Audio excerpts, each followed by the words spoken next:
El terror es un sentimiento tan antiguo como el ser humano mismo. Muchas veces nos preguntamos qué habrá detrás de los espejos, qué mora entre las sombras, qué nos acecha más allá de lo desconocido. A lo largo y lo ancho del mundo, las personas han relatado de diversas maneras este peculiar sentimiento. Desde Japón, con su Futakuchi Onna, esto es, la mujer de las dos bocas, pasando por los tormentos del Hades en Grecia, hasta los más modernos creepypastas, todos nos refieren a lo mismo. Más allá de la realidad, más allá del hábito, aguarda latente un peligro sin rostro. Una voz que nos susurra en el abismo, lo inefable de lo desconocido. Entre los escritores, Howard Philip Lovecraft es de los pocos que se atrevió no solo a narrar, sino a teorizar sobre este horror sobrenatural que nos constituye. Allí reside nuestra naturaleza, allí naufraga nuestra razón y se yergue en las cimas de la locura. Es por eso, porque deseamos atraerlos al pozo maldito del páramo de Arkham, que hoy les presentaremos, Más allá de las sombras, 7 relatos de lo desconocido.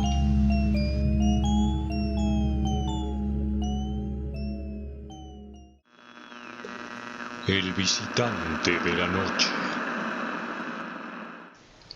La noche del 13 de mayo de 1996, un frío cosquilleo recorrió la mejilla de Samantha, una alegre niña de tan solo 10 años. El crujir de las ventanas y del parqué la despertaba continuamente.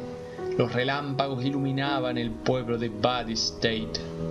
La tormenta arreciaba y la ventana se había abierto por el fuerte vendaval. Al elevar su mentón y dirigir su mirada hacia el techo, Samantha entrevió una prominente silueta oscura. Atónita, refregó sus ojos. Cuando los reabrió, la imposible silueta había desaparecido. Sin embargo, una multitud de arañas comenzó a salir de debajo de su cama e inundó la habitación. Temblando del miedo, Samantha, tras largos titubeos, se armó de coraje para ver qué acechaba debajo de su cama. Allí, 2 ojos encendidos la enfrentaron de lleno y la sumieron en una profunda parálisis del sueño. En su desesperación, ella vio cómo esta sombra lentamente se le acercaba y rodeaba su cama, con extensas telarañas que colgaban de sus brazos y caían lentamente recorriendo su cuerpo. Era inexplicable el horror que sentía la niña. Necesitaba desesperadamente gritar, levantarse y salir corriendo lo más rápido que pudiera, pero no podía hacerlo. Cada vez que intentaba moverse o emitir algún sonido era peor. La silueta continuaba y continuaba acercándose a su terrible letargo. De repente se encendieron las luces. Samantha abrió rápido los ojos y pudo recuperar el control de su cuerpo. Sintió, por fin, una especie de alivio.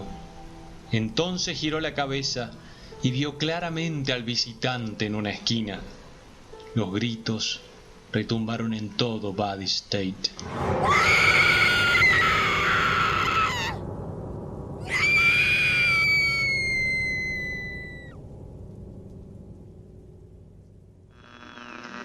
La casa del páramo. Hay regiones del sur donde se relatan muchos eventos extraños, pero de todos, los que más han trascendido son los relativos a la familia de la casa del páramo. Se dice que esa familia no era común. Todos eran enfermizamente pálidos. Arribaron a Arkham una tarde gris y sin presentarse se encaminaron a la casa del páramo. La gente los vio con algún horror. Era sabido que ese páramo estaba maldito. En esa casa había vivido hacía décadas un brujo. De noche se veían luces extrañas y quienes pasaban por allí afirmaban sentir una terrible inquietud.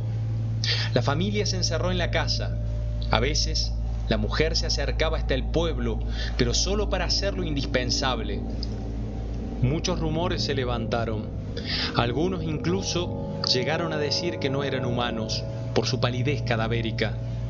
Pero esas habladurías pronto fueron suplantadas por las de las desapariciones de animales. Un anciano aventuró que esa familia enfermiza estaba detrás de todo ese asunto. Sin embargo, aún faltaba lo peor. Uno de los niños más queridos del pueblo, el pequeño Timmy, desapareció misteriosamente. Su padre, el viejo leñador, estaba furioso y la madre deshecha. «¡Son esos anormales!», rugió. «Necesito 2 hombres fuertes». Muchos se postularon, pese al miedo que le tenían al páramo. Pronto estuvieron golpeando la puerta de la casa. Nadie respondió. El leñador la derribó a fuerza de hachazos y los hombres entraron. Tardó un tiempo para que se les acostumbraran los ojos a la penumbra. Había un círculo. En el centro, algo que había sido el pequeño Timmy sangraba y la familia lo rodeaba sin parpadear como si estuvieran en trance. Hay muchas versiones sobre lo que ocurrió en ese punto. A veces se dice que el padre los ajustició con el hacha. Otras, que la familia simplemente se desvaneció. Lo cierto es que el padre de esa cosa que había sido el pequeño Timmy, al igual que todos los que entraron en esa casa, nunca más volvió a hablar. Dicen que enloqueció porque caminaba por los más sórdidos parajes del páramo de Arkham gritando el nombre de su hijo. La madre empalideció y al poco tiempo enfermó y murió. Muchos en el sur aún cuentan esta historia. Se dice que, cuando la mencionan, en el páramo comienza a aullar el viento y hay luces extrañas que flotan cerca de aquella casa maldita.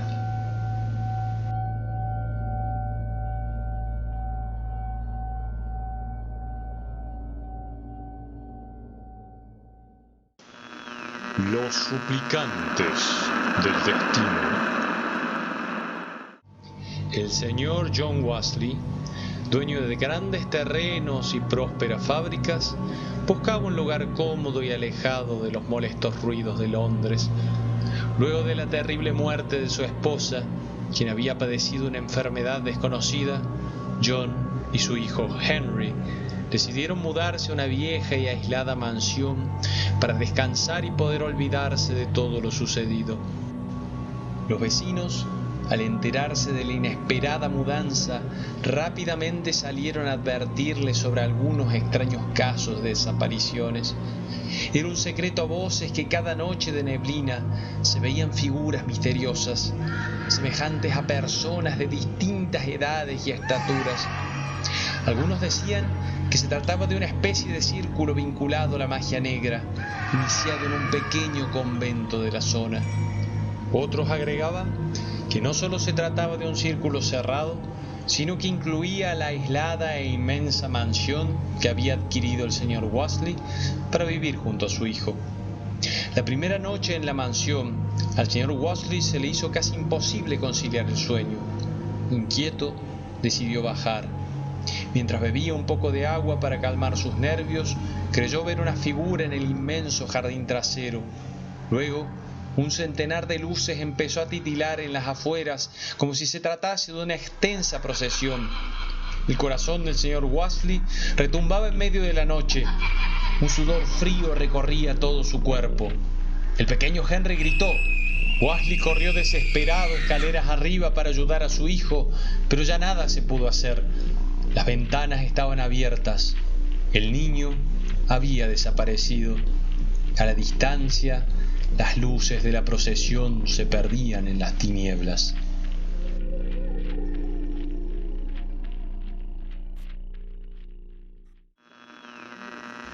El aljibe. Una fría tarde de otoño, una niña jugaba con sus amigos en el extenso patio trasero de la vieja estancia de la familia Morgenstein. El patio parecía abrumadoramente interminable. Amanda, nuestra niña, pasaba horas mirando el verdor de las enredaderas de hiedra silvestre. Sin embargo, lo que más le llamaba la atención a la inocente niña era el viejo y misterioso aljibe al final del patio. Mucho se había hablado sobre él, pero poco era lo que realmente se sabía, y eran estos mismos relatos los que habían acabado con toda posible certeza acerca del aljibe. Aquella misma tarde a la que nos referimos, la curiosidad que sintió la niña por el aljibe fue indiscutiblemente fuerte.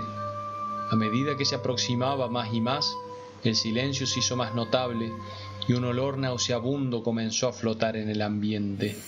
Ya junto al aljibe, Amanda pudo ver que lo que le parecía la silueta de un inofensivo arbusto era en realidad la de una joven, quien le hizo señas para que se siguiera acercando. La mujer le dijo a la niña: «Por favor, ayúdame». Ella, amablemente, se acercó al aljibe y escuchó: «Necesito que te subas a este balde y me ayudes a sacar mi anillo, que ha caído en el pozo. La curiosidad me llevó hasta aquí y sin querer lo he perdido». Aquella joven le resultaba extrañamente familiar a la pequeña. Había estado en la casa más de una vez, pero entre todos los empleados había pasado desapercibida. Nunca habían cruzado miradas y mucho menos hablado, pero sin dudas no era alguien desconocido. La niña bajó en el balde y logró encontrar el anillo de la joven. Tiró de la cuerda para que la subieran. Mientras la estaban izando, vio cómo la mujer se asomaba, pero ya su apariencia era distinta, inquietante. Vio que salían unos grandes cuernos de su cabeza, y su nariz y sus ojos habían aumentado de tamaño considerable. El silencio se volvió inquietante y un insoportable hedor envolvió a la niña. Cuando subió por completo, Amanda vio la perturbadora cara de la mujer y cerró los ojos, y esperó a que todo pasara mientras extendía el anillo. Sintió que algo pútrido le rozaba la palma de la mano. El hedor de a poco se disipó y se oyó el canto de los pájaros. Finalmente, la niña se atrevió a espiar lo que sucedía. Solo estaban el aljibe y las enredaderas del jardín. Suspiró, y entonces atinó a ver sus manos, que ahora eran deformes y pútridas. En el agua del balde, un intolerable reflejo le devolvió la mirada. A lo lejos, algo con el aspecto de la niña corría hacia la casa.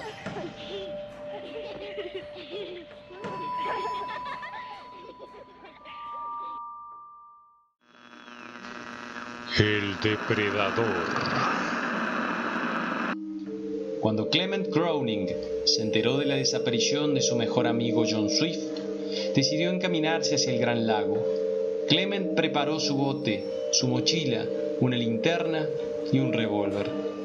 Recorrió el lago todo el día de arriba abajo, pero no consiguió resultados. Cuando ya estaba por darse por vencido, Clement recordó la vieja y precaria cabaña que habían construido hacía años en un lugar secreto cerca de las orillas. Se dirigió hacia allí con pocas esperanzas, pero ansioso de descartar esa posibilidad. En los alrededores de la cabaña se encontraban restos putrefactos de animales. Con la linterna y el revólver preparados, Clement penetró en la oscuridad. Avanzó hacia las habitaciones. En la primera nada, en la segunda solo ruinas. En la tercera había algo agazapado en una esquina sobre los restos de un conejo silvestre, algo que se parecía a John. Su amigo, o mejor dicho, aquella cosa, estaba celebrando un festín de carne cruda. El entrechocar de los dientes era pavoroso. ¿Eres tú, John?, atinó a preguntar perplejo Clement. La cosa se volteó con los ojos inyectados de sangre. Resonaron algunos disparos. Luego hubo un grito desgarrador y un intenso gorgoteo que se fue extinguiendo con el fúnebre silencio del lago.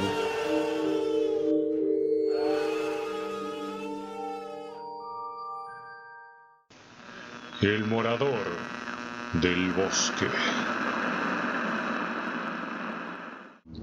Mucho se ha contado sobre los misterios que se ocultan en los bosques, desde el bosque de los suicidas en el Japón hasta desapariciones inexplicables de personas que se apartan de los senderos conocidos. Pero entre todos estos relatos destaca un mito popular entre la tribu de los corubos, el del Tikbal. El Tikbal, según los corubos, es un antiguo espíritu que habita en lo profundo de los bosques y que se alimenta de quienes se aventuran adentro de ellos. Cerca de los caminos y las aldeas no tiene tanto poder. Solo procura manipular a los curiosos para que se alejen y se extravíen. Es entonces cuando se manifiesta. Algunos lo describen como un árbol con grandes fauces y ojos inyectados de sangre. Otros, que lograron escapar pero enloquecieron, dicen que se parece a un animal implacable y putrefacto. El Tikbal juega con sus presas hasta que se cansan y pierden toda esperanza. En el momento en que las domina por completo el pánico, las devora. Se cree que se alimenta principalmente de su desesperación y su locura. El Tikbal, se comenta entre los corubos, no tuvo un principio ni tendrá un final, porque su voracidad es tan notable como su astucia. Siempre cambia de forma para engañar a nuevas y desprevenidas víctimas que desaparecen en las entrañas de los bosques y jamás regresan.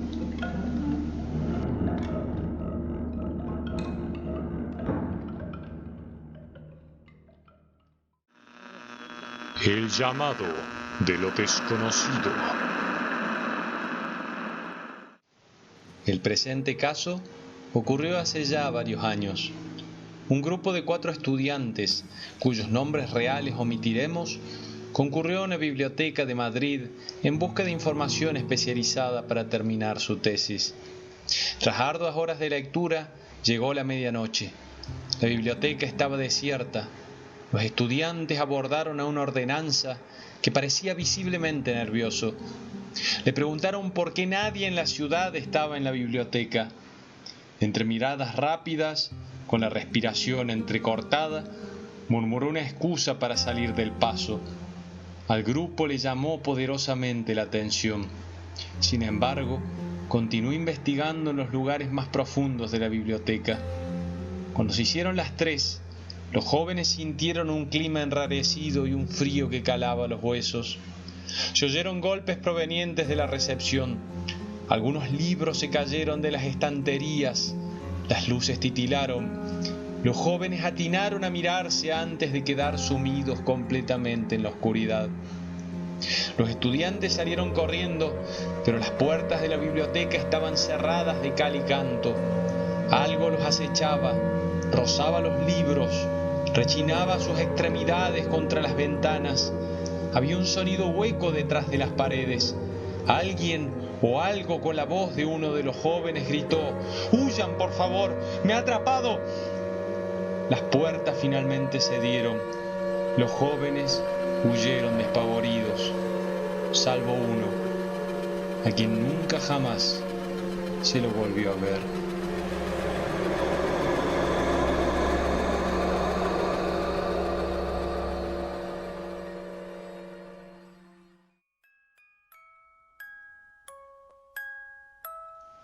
Allá al fondo de las escaleras, algo nos acecha. Debajo de la cama, algo nos espera. Algo susurra del otro lado de los espejos en nuestra ausencia. Esperamos que no seas quien, por descuido o por voluntad, lo termine conociendo.